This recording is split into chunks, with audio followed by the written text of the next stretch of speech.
Hey y'all, welcome back to my channel, or just welcome if you're new. My name is Eboni Harris and I'm a relationship therapist based in Houston, Texas. So today is another Ask a Therapist, and this one actually came from a comment. I was going to do it live, but I wanted to make sure I spent a little bit more time on this one because it had a lot of components, and so I decided to do a regular video. If you have any questions or comments that you want me to address on Ask a Therapist, feel free to leave a comment below, or you can always send me a message on Instagram at Eboni Harris MA, the same as my YouTube. So let's get into this. It's a little long, so just stick with me, and I have a lot of information at the end. Hey, Eboni, I was wondering if you could do a video about some issues I've been experiencing lately. I'm a single mother of 2 in my late 30s. I am having real difficulties keeping on top of things, such as keeping my home clean, spending enough time with the kids, socializing, and going to the gym. I work weekends only and spend the whole week chasing my tail, never getting much done. I feel exhausted, stressed, and miserable every day. Life doesn't seem to have any meaning. I love my kids and I struggle because I'm in debt and all I do is worry about my outgoings. I wear the same clothes and shoes every day because I cannot afford anymore. I feel so ashamed and bad for letting my kids down. Every single day I write a plan to execute my 3 large to-do lists of important goals, but after cooking, cleaning, kids, activities like swimming, shopping, appointments, I am exhausted and only sleep 4 hours or less a night because I stay up through the night to get some much needed me time. I desperately want a partner, so I end up having the odd one night stands to meet my needs, but they leave and I feel lonely and used after. I don't have time to take care of my appearance. My hair is falling out due to nutrient deficiencies. My hair is always full of dreadlocks because I don't have time to comb it regularly. I have very little support even after asking for more, and I feel like my life is passing me by. I feel so jealous of young people, wealthy people, families, because it seems it is something I can never achieve. Now I'm having panic attacks and purposely isolate myself from people as they trigger me. Do you have any advice? I feel so stuck and hopeless. I love your channel. Thank you so much. Thank you for sharing your helpful content with people like myself. I really appreciate it. Well, thank you for the comment. I really appreciate it. I know this was a lot, and I hope that my other videos and this video will be helpful. Of course, I don't have a lot of context. You gave a lot of information, but I don't have a lot of context of like, where do you live? How old are your kids? What led to this situation where you are a single parent? What kind of work are you doing where you only work on the weekends? Like things like that, because I do think that would shape my answer a little bit more, but it's fine. I'm going to give some information, and then if we want to do a follow-up video, we can, but I'm going to just give a little bit of information based on what you said. So the first thing I want to say again is thank you for leaving a comment, because I do think a big part of when we find ourselves in situations where we are struggling, where we're having a hard time, where we can't seem to get to a better space, acknowledging where you are and the desire to have something better and different is a great thing, right? This is a first step. And I feel like you leaving a comment is proof that you acknowledge that life isn't exactly what you want it to be right now. You would like life to be better, but it feels like it's unattainable for you. And so leaving that comment means that you do want something different, and asking for advice. And asking for advice is always a good step.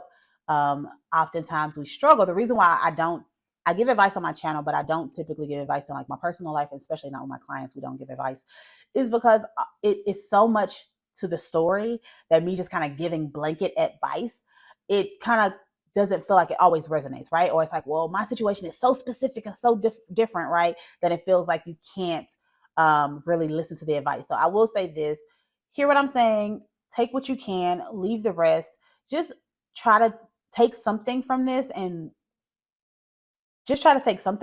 make some steps or do some steps to make your life better if you can, right? Again, I don't know exactly where you live. I don't know if there are limitations to what you're able to do and why they're there. But again, just trying to find a way for you to have something different. And hopefully this helps. So I broke this down into a few different parts just based on your letter. And actually, I just realized I missed a couple things, so I'll just go back up there. But I broke it down into a few different things. So the first part I want to talk about is the feelings, right? Because you shared all your feelings all over this letter, which I really appreciate. So you said, I feel so ashamed and bad for letting my kids down. I feel lonely and used after these odd one night stands. I feel exhausted, stressed, and miserable every day. I feel jealous of young people, wealthy people, and families. I feel stuck and hopeless, right? The first thing I want to acknowledge is that feelings are not facts, right? We feel, we think, we have random things happening in our brain, in our mind. That does not mean that it's true. That does not mean it's a fact. And I think that's extremely important for us to understand. Okay, let me explain a little bit about how feelings work. There's a connection between feelings, the context, and the story, right? And oftentimes, our body will give us a sensation that there is something happening, right? And we label it with the feeling. Sometimes we have that feeling before we even recognize the context of the situation. And what will happen is we'll have the feeling and then we'll look around and say, I feel sad. What do I have to feel sad about?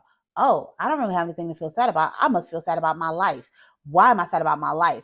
And then we create the story of why we feel sad about our lives, right? And so the reality is that sometimes we have these feelings come up and it's like, I feel sad because I'm by myself and my life is hard. Or I feel ashamed and bad. What was your story? I feel ashamed and bad for letting my kids down. So you've decided you've let your kids down. I don't know if they're telling you that they're being let down, but you've decided that that's what it is. That's the story you're telling yourself around the shame and the feeling bad, right? And so I just want us to acknowledge that feelings are not facts. And just because you feel a way and just because you create a story does not mean that that is the truth. That is a story that you've created to make it make sense for you. And sometimes we have to shift our story and we have to change that what our belief is around that, which we'll get to next. As I've stated, we cannot control our feelings. We cannot control our thoughts. That's why we will have the craziest, wackiest thoughts, right? Things that we would never say out loud. And we know it's not true for us, right? We'll have a thought and it's like, well, that's not me. That was random, right? And sometimes we can let it go, but sometimes we take those thoughts and we hold on so tightly to them because it feels like, well, if I think it or if I feel it, it must be true. And that is not the case. So you have to learn how not to internalize every feeling you have, every thought that you have. I also hear a lot of pressure. I hear a lot of like focus on who you feel like you should be, how you feel like how you think you should feel, right? And I love to say this, you are shitting on yourself a lot. You are literally saying, I should be more productive. I should be more helpful. I shouldn't be sad. I shouldn't be exhausted. I should be a better parent. I should be a better mom, right? You are shitting all over yourself. And when we shit on ourselves, that increases our depression, that increases our sadness, and makes it extremely difficult for us to get out of it when we're continuing to tell ourselves what we should be as opposed to focusing on what is right now. Right now, I feel sad. I don't need to judge it. I don't even need to figure out why. I feel sad. That sucks, right? If you want to process it, you can. You can say, okay, where does this stem from? Why do I feel so bad? Oftentimes, it is partly related to a current situation, but it's more of a feeling that you felt for a very long time. And it's being amplified by your current situation. Now that goes into the childhood traumas and how that impacts us and all of that. But oftentimes, yes, you're being triggered by the situation to feel this, but when we feel like we can't get out of it and we feel stuck in it, it's because it's based on some things from our childhood. It's based on some of our previous experiences and relationships, right? That's where it comes from. So really understanding that those feelings and those thoughts you cannot control, they come and go as they please. We just have to learn how to let them go.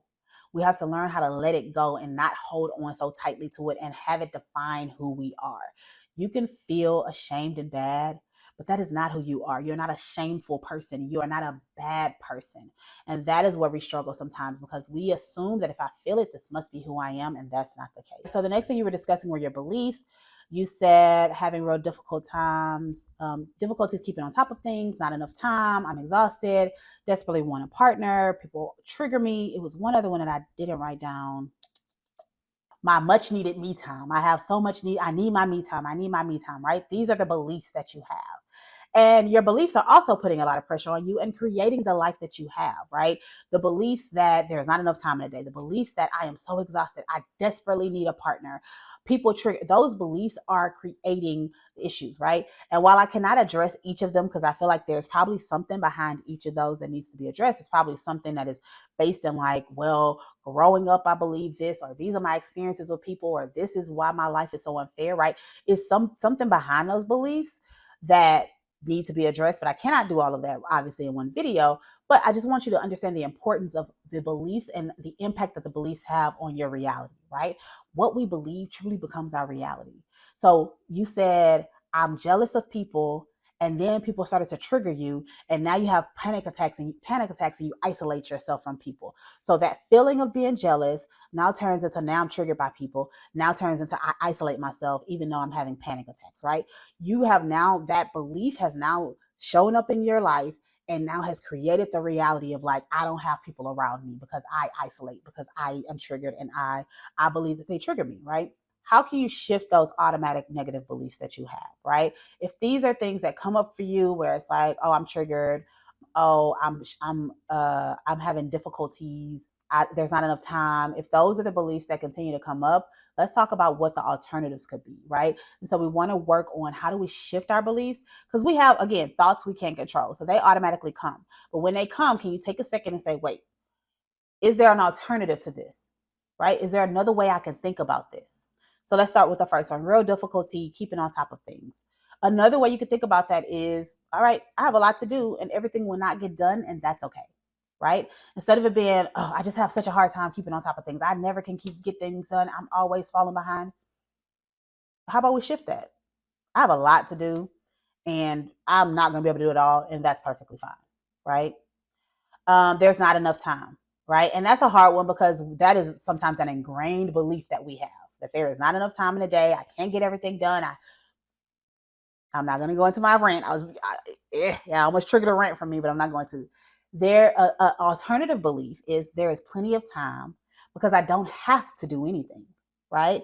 And time is going to keep going whether I complete my tasks or not. There is plenty of time. The time doesn't stop when you go to bed. The time doesn't stop at 12 o'clock at night. Time continues. You have a lot of time. Now, what you're doing with your time and the pressure that you're putting on that time and the expectation of like all the things that you need to get done in that time, that's what's causing the issue. But you have plenty of time, right? If I decide I want to clean my whole apartment, right? And then I clean my bathroom and it takes me 4 hours to clean my bathroom. Okay, I still have a lot of time left over because that's 4 hours out of what the rest of my life. So I could clean the other parts of the other parts of my apartment, but I might just decide I'm tired. I need to go to bed. I don't want to do it. That doesn't mean there's not enough time. That just means that I didn't have the time that day, but I can use the time the next day. I have plenty of time, right? So shift that thinking around there's not enough time, because what also happens sometimes is when we start to believe that, then we psych ourselves out of doing stuff because we're concerned it's going to take so much time. And what I know is two things are true, and it's so weird. One, we underestimate the amount of time it's going to take us to do it. So oftentimes we'll say, okay, I'm going to give myself 15 minutes to get this done, and it might take 30 minutes. And at the same time, we overestimate the amount of time. And it's typically based on what the task is and how much we don't want to do the task, right? So I'm like, oh, I gave myself 2 hours today to record 4 videos. This is my second video. Want to know why? Because I hadn't had the outline for this video yet. But anyways, I gave myself 2 hours to record 4 videos. That did not count. My first video was Get Ready With Me, so I put on makeup. My second video, I had to set up everything. This video, I had to write down the outline, right? So I didn't account for all the time it would take for me to get all these things done, because we sometimes are like, oh, just for the piece of the video, like each of these videos that I recorded today, I probably will be on camera for like 20 minutes each, and then I'll cut that down. So yeah, it only take me 40 minutes to record the video, but there's so many other components, so I underestimate my time. But then when it comes to like putting up my dishes, I'm like, oh, it's gonna take so long. I don't have enough time. Typically, I can put my dishes up in 10 or 15 minutes. So I'll have like an hour break and I'm like, man, I should put up my dishes, but it's going to take so much time. It's going to take so much time. I don't think I have enough time. But then when I do it, I realize it only takes me 15 minutes, right? Not enough time does not mean there's actually not enough time. Like, so you have to stop telling yourself there's not enough time. You probably overload yourself based on what you said as far as your schedule and everything that you have going on. You might be overloading yourself because of the shoulds, because of who you should be and what kind of parent you should be and how you should be acting and what you should be doing. And so that's what makes it feel like there's not enough time. But there is plenty of time, and you don't have to do anything. You don't have to get it all done. And the time will continue whether you do it or not. So you can get some stuff done, and then guess what? Tomorrow there's more time. And guess what? Tomorrow there's more time. What clock are you racing? Like what time are you trying to like fight against? Like, stop trying to fight time. Another belief, I am exhausted. This could be a truth, but I feel like this is the way you use it is kind of like in a negative way. Like, I'm just so exhausted. I feel exhausted. I'm miserable, right? I'm exhausted. An alternative, another thought is, I did a lot today and I deserve rest, right? That's fine. Like, there's nothing wrong with being exhausted. And if you feel like you're not doing a lot and you're still exhausted, that probably goes into the lack of sleep thing, which we'll talk about later.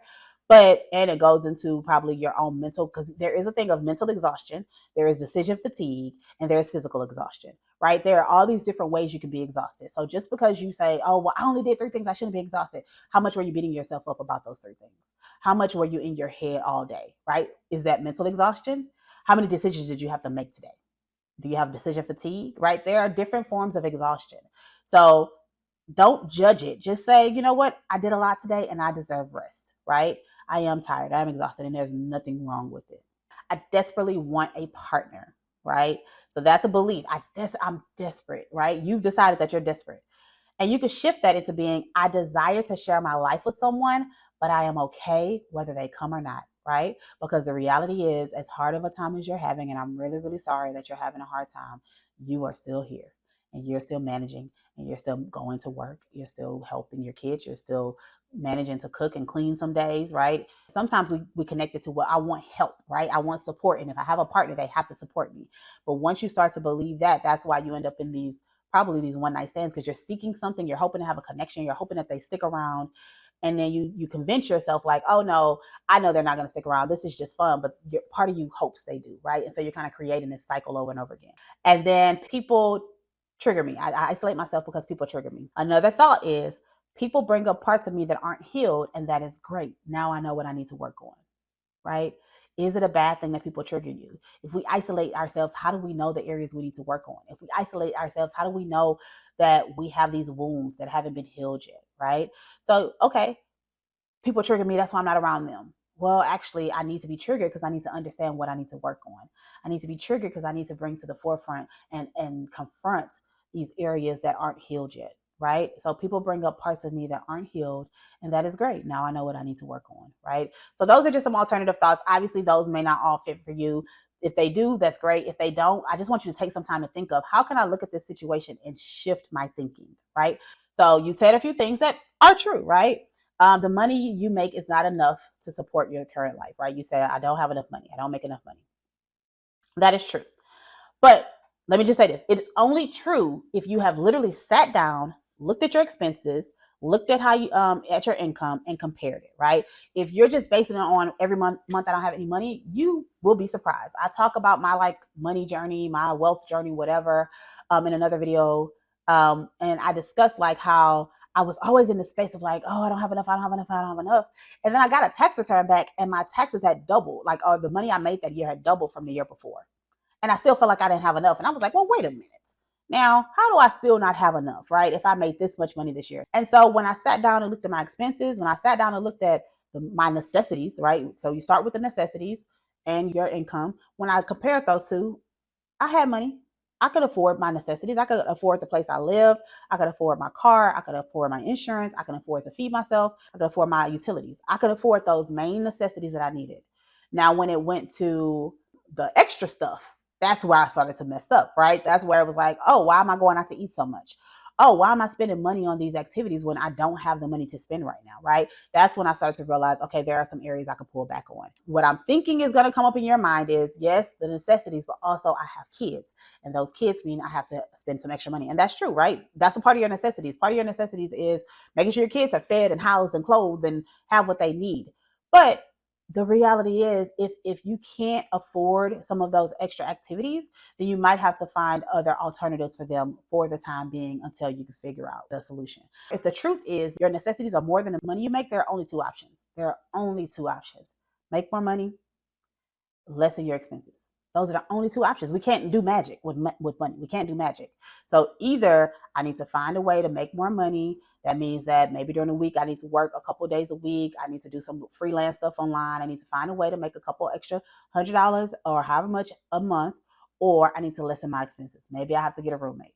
Maybe I have to move back in with my parents. Maybe I have to take away some of the things that we have so that we can fit it in, right? So those are the only two options. So the good thing with those being the only two options is that you only have two ways to go, right? You either need to make more money or you need to lessen your expenses. And so we just got to figure out what that means.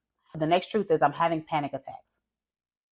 So this is a truth, but I also need you to focus on the story you're telling yourself about the panic attacks. Again, sometimes we are judgmental of ourselves. Sometimes we're telling ourselves that, oh, what's wrong with me? Why is this happening? All of that stuff, right? Focus on the acceptance of the panic attacks and the acceptance that it's a natural thing. Like, your body is responding to all the things you have going on, to your fears, to your jealousy, to your hurt, to your pain, to your isolation. All of these things is creating a panic attack, right? And so I want you to acknowledge that your life has enough going on that it makes sense that you have some anxiety. If you don't have enough money to pay your bills, that creates anxiety. If you feel like you don't have enough time, that creates some anxiety. So the panic attacks are just a result of the life that you have right now and the beliefs that you have around that life, right? So that's why I said I want you to understand that this is normal. Your panic attacks is the way that your body is dealing with the anxiety and the stress and the depression and all of that, right? And so as you are accepting what's behind it, you don't need to judge yourself about it. And you can kind of let go of that. If it happens, it happens. If it doesn't, it doesn't, right? And I think so much of our struggle that we have in life a lot of times is the fact that not only are we having difficult times, now we're judging ourselves for having the difficult times, right? When we talk about acceptance, it is what it is, right? Like my life is currently what it is. Period. Period. And so there's no need for me to then judge and beat myself up and, oh, I can't believe I'm here. It is what it is. Like, let's just accept where we are right now and then make different decisions to try to make it different. But right now, we are where we are. And if in 6 months you have increased your income or you've lessened your expenses, in 6 months you found a better paying job, or in 6 months you're spending more time with your kids or less time with your kids, it is what it is. Like, and so really trying to spend time and acknowledging, like, if there is a truth, we're just accepting it without the judgment. Every single day, I write down a plan to execute my 3 large to-do lists of important goals. So I think this is great, right? And I understand the frustration of like not getting to it, but I think it's great because that means that you are still acknowledging that you have goals and you're still making sure that they are important to you, right? You're acknowledging that it's still important to you, even if you're not able to get to it right then and there, even if you're not able to do it that day, you're still acknowledging like this is important to me. And so when we think about that, I think about you saying you only sleep for 4 hours because of your desperate me time. What if your me time was spent with the goals and not at the end of the day? Not at the end of the day. What if you go to bed a little earlier and so you wake up an hour earlier or 30 minutes earlier or whatever, and you complete one of those goals before you do anything else, right? That's how you make it a priority. Life is going to life. You're going to have things going on. You're going to have scheduling and swim lessons and all the things, right? You're going to have things going on. But what if you prioritize your sleep and then wake up a little bit earlier as opposed to waiting till the end of the day and staying up all night? Go to bed and wake up a little earlier. Then you're choosing to wake up earlier versus just like being up all night because you feel like, oh, I just need time to myself. Wake up a little bit earlier, have a little bit of time to kind of relax and clear your mind, all of that, and then hit one of the goals, right? Because the only way you're going to do it, based on what you know, based on the patterns that you've seen in your life, based on the reality of what your life is right now, the only way you're going to hit your goals is if you do it before anything else. So now that we know that that's the truth, make the decisions to do that, right? Figure out a way to make that happen. You only sleep for 4 hours or less a night, and again, because of your desperate me time. If you fix your sleep, if you fix your money, that doesn't mean life will be fixed. I do think it would be better. I think money is a big part of stress, and having it, while there's different stress that comes with it, it does lessen the stress when you know that at least my bills are paid, right? Maybe there's other decisions I have to make and other stress that comes with it, but at least my bills are paid, right? And the same thing with sleep. It won't solve anything, but if you're saying I'm exhausted, then the answer is try to prioritize your sleep, right? You need to figure out how to get more rest. You need to figure out how to, like, again, maybe the me time isn't necessary as necessary as it is for you to just be sleep, right? That's your me time. My me time is I'm going to sleep for 7 hours or 8 hours or 9 hours, whatever it is. My me time is I'm going to go to bed.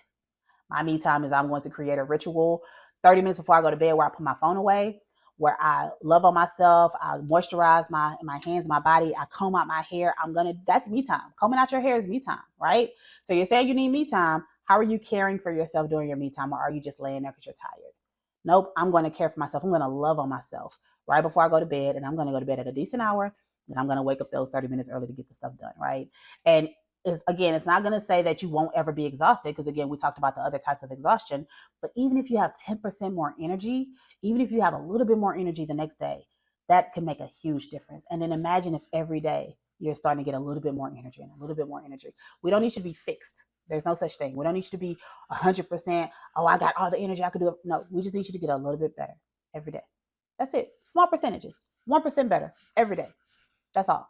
Part 4 is just the behaviors, right? There's a lot of habits and behaviors that it sounds like you have that you may need to work on. Again, I'm going to be very general because I can't give specific advice because I don't know specifically your situation, even though you gave me a lot of information. I just know kind of in general, there's a lot of struggling happen. So the first one, behavior, make more money. Figure that out. Easier said than done, right? I know, easier said than done. Make more money. Get another job. Get a job that you can do a couple times a week. get a better paying job, start selling stuff, make more money. If you have a block, you got to figure it out. You got to figure out what your money block is. You got to figure out why you feel like you don't deserve to make more money. You got to figure out, there are so many opportunities. Again, not to say that you're going to be a millionaire, because right, everybody's like, oh, it's so easy to be a millionaire. Not saying that, but there are a lot of opportunities to make money. There are a lot of opportunities. The internet is here. There are a lot of ways to make money, make more money. Get more sleep. Me time includes sleep.